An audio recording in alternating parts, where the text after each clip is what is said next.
বাড়ির সবাই খেতে বসে গেছে। বাড়ির সবাইকে খাইয়ে দাইয়ে আমি এবার খেতে বসবো।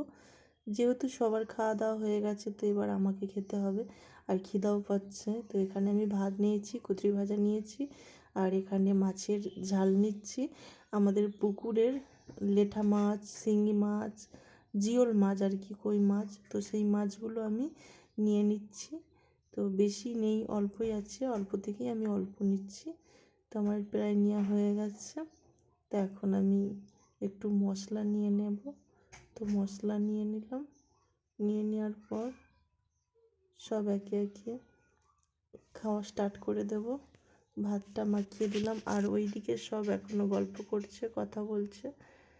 তো খাওয়ার সময় বেশি সময় কথা বলতে ভালো লাগে না, তবু ওরা যখন বলছে আমাকে তো উত্তর দিতেই হবে। তাই যে দেখো, একটা মাছের মুড়ো নিয়েছি। এই ছোটো ছোটো জিওল মাছের মুড়োগুলো খেতে বেশ ভালো লাগে। আর এই মশলাটা একটুখানি ভাতে মাখিয়ে নিলেই খাওয়া হয়ে যাবে। পেঁয়াজ, কাঁচা লঙ্কা, শুকনো লঙ্কা, সরষে বান্না দিয়ে একদম মাছটা ঝাল ঝাল করেছি। তো তার জন্য আরও ভালো লাগছে। আরও সবজি আছে, ওইগুলোও নেব। আগে এগুলো খাই, তারপর ওইগুলো খাবো একে একে।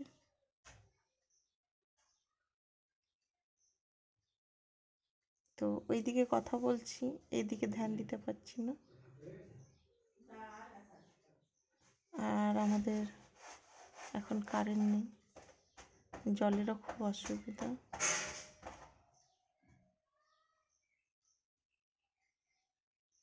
এই শুকনা ঝরঝরাই ভাজাভুজি দিয়ে ভাত খেতে খুব ভালো লাগে।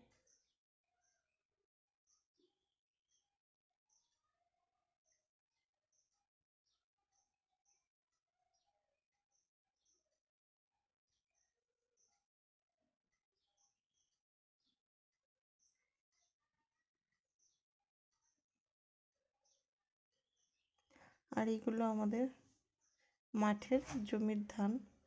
তো সেই ধানের চালকে ধান সিদ্ধ শুকনা করে কল থেকে ভানিয়ে আনা হয়েছে, আর সেই চালেরই ভাত হয়েছে। তো সেই চালেরই ভাত খাচ্ছি, বেশ ভালোই লাগছে খেতে। ঘরের চালের ভাতের সাথে এরকম ঘরের পুকুরের মাছ দিয়ে ভাত খেতে খুব ভালো লাগে, এর মজাই আলাদা। তো আমি আবার তরকারি নেব। শুকনা ভাত খাওয়া হয়ে গেছে, এবার